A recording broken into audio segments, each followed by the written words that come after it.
근데 지방을 흡입하면 지방을 빼는 거잖아요. 네. 그러면 당연히 다이어트처럼 살이 빠지는 거죠? 살이 빠지는데 어떤 살을 얘기하느냐에 따라 달라지죠. 일반적으로 지방 흡입하러 왔을 때 이 살 이거 다 빼주세요 그런단 말이에요. 여기 이렇게 잡으면서 사실 그 안에는 지방뿐만이 아니라 근육도 많기 때문에 뺄 수 있는 걸 구분을 해야죠.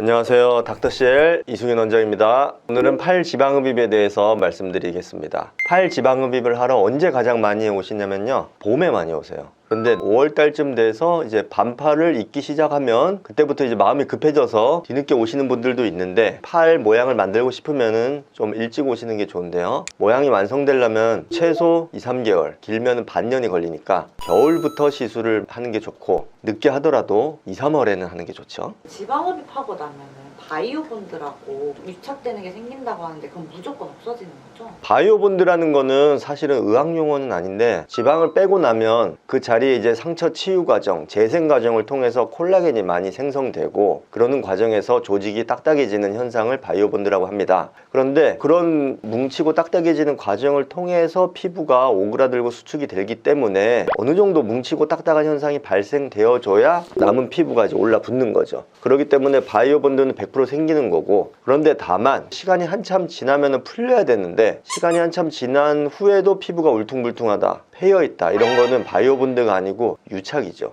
유착은 뭐냐면은 피부 아래쪽에 과도한 지방 흡입을 해서 피부 진피 아래쪽 부분이 손상을 입어서 일종의 속흉살이 생긴 거죠. 바이오본드는 정상적으로는 시간이 지나면 사라집니다.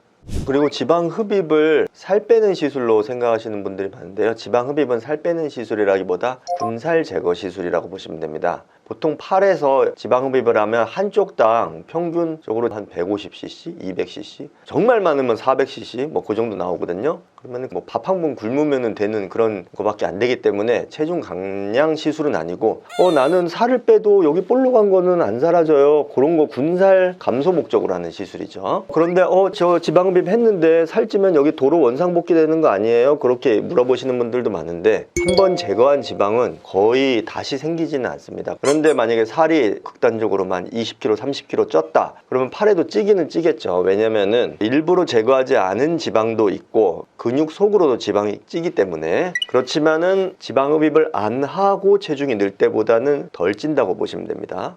압박복을 꼭 입어야 되냐, 압박복 안 입으면 효과가 떨어진다, 이런 얘기도 많이 하시는데요, 압박복은 필수는 아닙니다. 압박복은 편의를 위해서, 초반에 너무 확 붙지 않게 하기 위해서 하기 때문에, 나는 압박복 너무 불편할 것 같고 하면은, 저는 팔 지방 흡입의 경우에는 입지 말라고 하시는 분들도 많아요. 그런데 허벅지 흡입 같은 경우에 대용량으로 흡입을 하는 경우에는 출혈도 조금씩 나오고 하기 때문에 압박복을 입는 게 좋습니다. 그리고 팔 지방 흡입을 하는 경우에 이렇게 팔뚝 살만 뺄 수도 있고요, 아니면은 부유방 뒤쪽에 견갑골, 이렇게 겨드랑이 부위를 같이 뺄 수도 있어요. 팔만 빼고 나면은 여기에 살이 그대로 남아 있으면은 이게 좀 언밸런스해지거든요. 그래서 보통은 같이 뺍니다. 그런데 부유방이랑 겨드랑이랑 견갑골에 살이 하나도 없는 분들도 있어요. 그런 분들은 뭐 굳이 그냥 팔뚝만 빼기도 하고요. 팔을 들었을 때 이게 눌러보면 겨드랑이에 도톰하게 차 있는 분들은 거기를 조금 빼가지고 약간 쏙 들어가게 해주면 팔이 더 길어 보이기 때문에 뺄 때 같이 빼는 경우가 많습니다. 그리고 지방 흡입 양에 대해서 말씀을 드리도록 하겠습니다. 저한테 상담을 받으러 오시면은 무조건 다 빼주세요, 많이 빼주세요, 일자팔로 만들어주세요, 그런 얘기들 많이 하십니다. 그런데 만져보면은 이게 지방이 많지 않은 분들이 많으세요. 원래는 피부 아래에 있는 피하 지방 중에 7-80%만 빼는 게 원칙이에요. 그래도 20% 정도는 일부러 안 빼야지 피부 유착이 안 생기고 패임, 울퉁불퉁해짐, 착색이 안 생깁니다. 피부 밑을 안 상하게 해야 돼요. 그런데 더 빼줄까? 더 빼줘야지, 더 빼줘야지 하다 보면은 이제 피부 밑을 억지로 빼게 되고, 그러면은 각종 부작용이 생기는 거죠. 그래서 중요한 거는 뺄 수 있는 양은 이미 정해져 있는 거예요. 근데 그거를 넘어서 억지로 빼려고 하면 안 되는 거죠. 근데 지방 흡입하게 되면 피부 안에 들어있던 지방이 빠지는 거잖아요. 뭔가 피부가 좀 처질 것 같은데.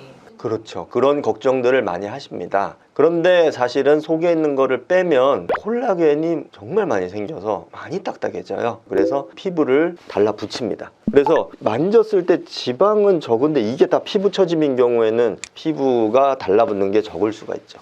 그런데 많이 처져 있는데 만져봤는데 속에 되게 많이 들어있다, 그러면은 진짜 빼고 나서 많이 달라붙어서 드라마틱한 결과가 나올 수도 있습니다. 근데 지방흡입하고 나서 울퉁불퉁해지는 거를 미리 알 수 있는 방법인가? 미리 알 수는 없고 울퉁불퉁하지 않게 시술을 해야 되죠. 팔뚝에는 속에 근육이 있잖아요. 팔 근육이 약간 곰봉 모양으로 생겼어요. 여기가 중간이 잘록한 부위. 근데 지방이 덮어 있어서 잘록한 게 티가 안 나다가 그거를 걷어내고 나면은 거기가 꺼져 보여요. 그런 부위를 시술 전에 체크를 해가지고 근육 라인이 너무 도드라지지 않게 빼야겠죠. 그리고 팔뚝의 안쪽 살 만져보면은 피부가 굉장히 부들부들하고 흐물흐물하고 약해요. 근데 여기는 지방흡입을 해보면은 지방이 끝도 없이 나옵니다. 그래서 끝도 없이 빼면 어떤 일이 생기냐? 돌이킬 수 없는 유착, 폐임, 울퉁불퉁, 착색. 안쪽은 많이 빼면 안 되는 부위예요. 그리고 심지어 그쪽으로 신경이 지나가서 정말 위험하게는 신경 손상 위험도 있을 수 있기 때문에 조심해서 빼야 되는 부위고요. 오늘은 팔 지방 흡입에 대해서 여러 가지에 대해서 말씀드렸습니다. 가장 중요한 거는 부작용 안 생기게 매끈하게 빼는 게 가장 중요한데 그러기 위해서는 지방을 억지로 다 뺄 것이 아니고 적당량 제거하는 것이 중요하며 그리고 근육량을 고려해서 빼야 될 부분은 빼고 빼지 말아야 될 부분은 빼지 말아야 됩니다. 그러기 위해서는 경험이 매우 많은 의사에게 상담을 받아보시기 바랍니다. 이상 닥터CL 이승윤 원장이었습니다. 감사합니다.